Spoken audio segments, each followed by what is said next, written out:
Baik, sebelumnya Assalamualaikum warahmatullahi wabarakatuh. Selamat malam semuanya. Terima kasih buat teman-teman udah menyempatkan hadir di Zoom pada malam hari ini. Di sini kami dari kelompok 1 kelas 3 Alfarmasi yang beranggotakan saya Abida Rahmadani dan teman Saya Penyeguh Dimas. Saya Dimaya. Baik, di sini kami akan melakukan penyuluhan tentang dagu sibu. Yang pertama ini akan disampaikan oleh teman saya, Kak Ade Mayang. Dipersilahkan. Baik, terima kasih atas waktunya. Di sini saya akan menerangkan tentang apa itu dagu sibu. Untuk pemakaian obat itu kita perlu diperhatikan beberapa hal, yaitu seperti waktu mendapatkan, kemudian saat menggunakan obatnya, kemudian saat menyimpan obatnya, dan saat kapan kita harus membuang obat tersebut. Langsung saja kita masuk.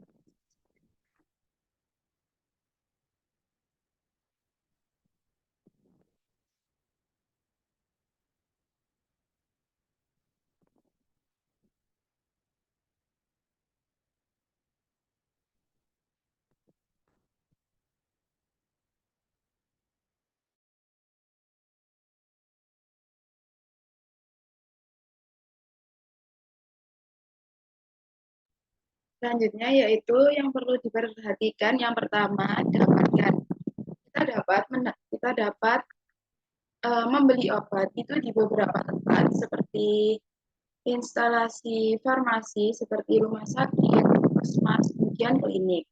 Yang kedua, kita dapat mendapatkan obat di apotik, kemudian di toko obat berizin. Untuk mendapatkan obat yang terjamin kualitas dan mutunya itu ada di ketiga tempat ini ya. Jadi kalau misal seperti warung-warung itu kan biasanya juga lebih baik kalian semua membelinya di antara tiga pilihan ini. Baik, terus selanjutnya untuk penggolongan obat yang harus diperhatikan. Yang pertama itu obat bebas. Obat bebas itu logonya warna hijau. Kemudian untuk obat bebas terbatas, ini logonya berwarna biru. Obat ini kita dapat membelinya tanpa resep dokter. Jadi langsung saja pergi ke toko obat seperti apotik atau yang seperti yang tadi itu tanpa resep dokter kita dapat membeli obatnya. Kemudian untuk obat kita ini harus membelinya dengan resep dokter.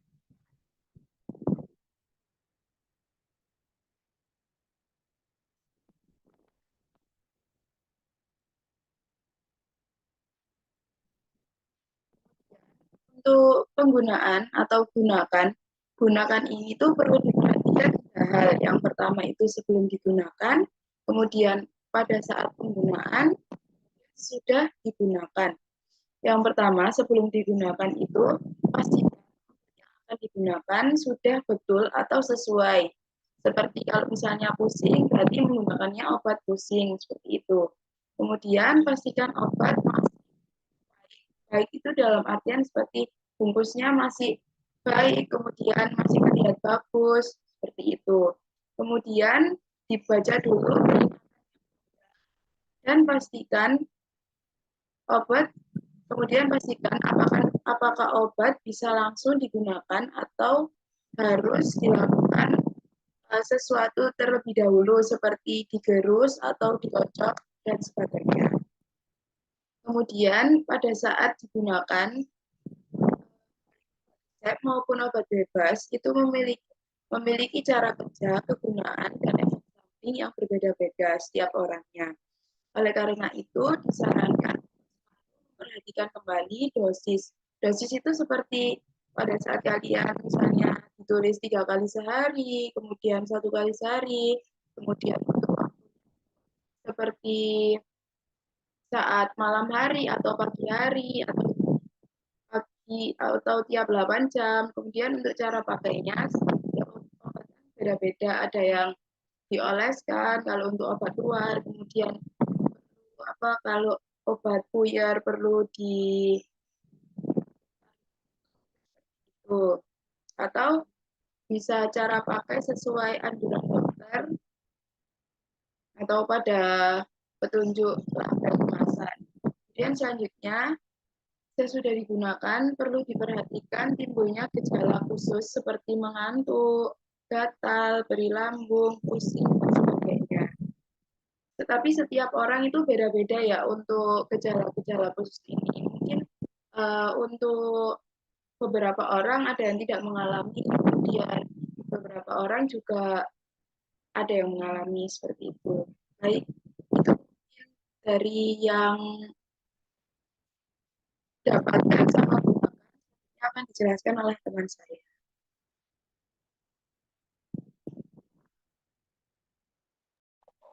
Yang berikutnya ada C. C untuk simpan. Untuk obat agar terjaga kualitasnya, maka harus disimpan sesuai dengan petunjuk penyimpanan yang terdapat pada kemasan produk, yang dalam keadaan tertutup rapat agar terhindar dari kontaminasi dari bakteri maupun mikroorganisme yang lain. Kemudian ditempatkan pada lokasi atau tempat yang tidak terkena cahaya matahari langsung dan kering dan juga lembab, serta jauhkan kemasan produk yang telah dipakai dari jangkauan anak-anak. Kemudian pastikan obat yang disimpan memiliki tanggal kadaluarsa atau expired date yang jauh agar terjaga kestabilitas obat tersebut. Expired date atau kadaluarsa merupakan batas waktu penggunaan setelah diproduksi obat tersebut oleh pabrik. Sebelum kemasan asli dibuka, ada cara untuk membaca tanggal kadaluarsa obat atau expired date pada kemasannya, yaitu sebagai berikut.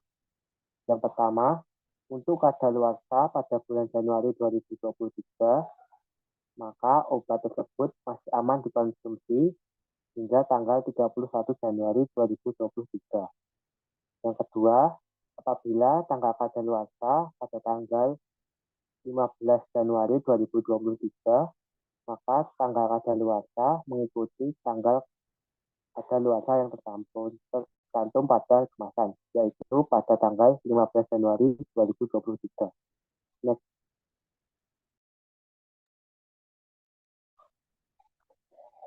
Untuk setiap bentuk sediaan yang sudah dibuka dari kemasan aslinya memiliki masa simpan yang berbeda-beda dari produsen obat atau yang disebut dengan beyond use date atau BUD. BUD tidak selalu dicantumkan di dalam kemasan. Berikut beberapa BUD obat berdasarkan bentuk sediaannya. Yang pertama, untuk sediaan padat yang berupa tablet atau kapsul.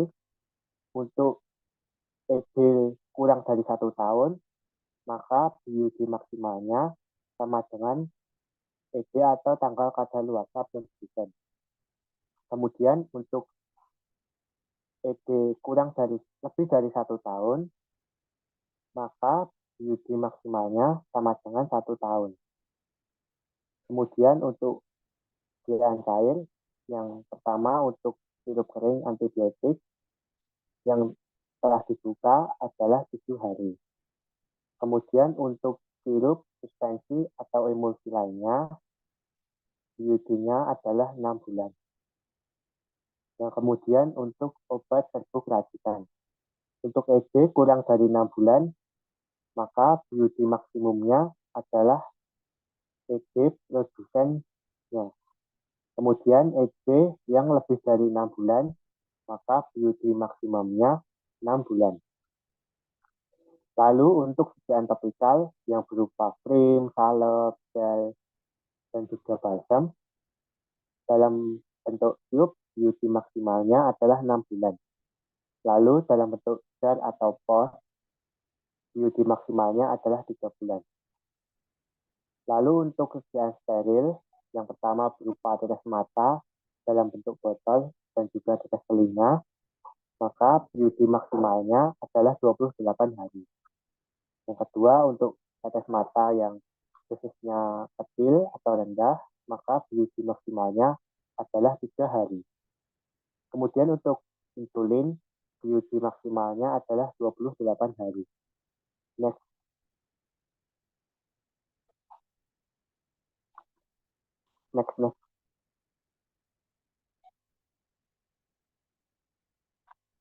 Ya, yang terakhir untuk Bu adalah buang. Salah satu yang perlu diperhatikan adalah cara atau proses membuang obat yang telah kadaluarsa atau rusak. Obat yang telah dipakai tidak boleh dibuang secara sembarangan karena berisiko disalahgunakan. Berikut adalah tips membuang obat berdasarkan bentuk sediaannya. Yang pertama, untuk tablet, kapsul, salep, krim, dan puyer atau serbuk racikan. Keluarkan obat dari kemasan asli, lalu hancurkan obat, kemudian campur dengan tanah, lalu buang ke tempat sampah. Yang kedua, untuk sirup atau cairan obat luar, seperti obat tetes mata atau tetes telinga. Jika terdapat endapan, tambahkan air, kemudian kocok hingga larut, lalu buang ke saluran air. Yang ketiga, untuk wadah atau kemasan obat. Hilangkan semua informasi pribadi dari wadah atau kemasan obat tersebut. Rusak botol atau wadah obat dengan cara digunting atau dipecah. Untuk obat yang bersifat tajam, dapat dikumpulkan dalam wadah yang kuat agar tidak membahayakan. Next.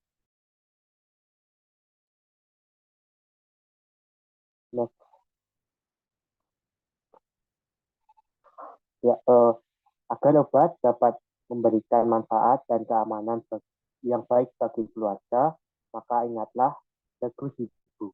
Dapat gunakan, simpan, dan buang. Sekian, saya kembalikan kepada moderator.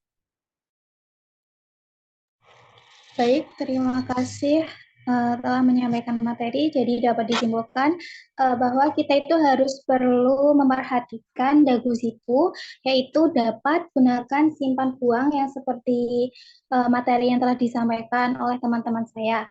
Dapat yaitu kita harus bisa mendapatkan obat. Kita bisa dapat membeli obat itu di apotek, kemudian di klinik dan toko obat yang berizin. Kemudian gunakan. Kita harus memperhatikan sebelum menggunakan obat, saat menggunakan obat, dan sesudah menggunakan obat. Kemudian simpan. Kita juga harus memperhatikan bagaimana penyimpanan obat kita maupun keluarga kita semuanya, yaitu terhindar dari sinar matahari, kemudian dijauhkan dari jangkauan anak-anak, di tempat yang sejuk atau kering. Dan yang terakhir yaitu buang. Kita juga harus memperhatikan, selain mendapatkan, kita juga memperhatikan bagaimana kita membuang obat dengan cara yang telah disampaikan oleh teman saya. Apabila obat tablet, kapsul, puyer, kita bisa membuangnya dengan menghancurkan obatnya terlebih dahulu, kemudian dikubur dengan tanah. Dan apabila obatnya yang cair itu kita bisa menggunakan air kemudian dibuang di saluran air. Selain itu, kita juga harus memperhatikan expirednya pada obat. Begitu saja untuk kesimpulan yang bisa saya sampaikan. Apakah ada pertanyaan dari teman-teman di sini?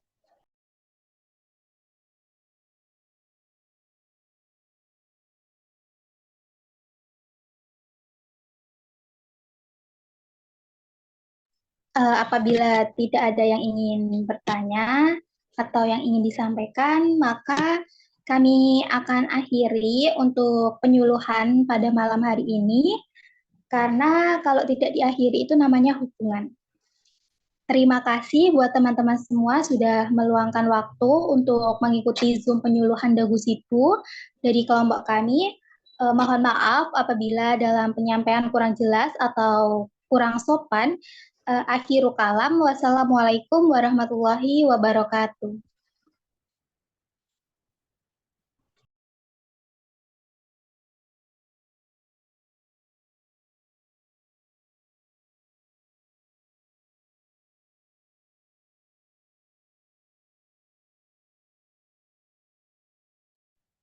Untuk teman-teman yang lain bisa keluar dari Zoom.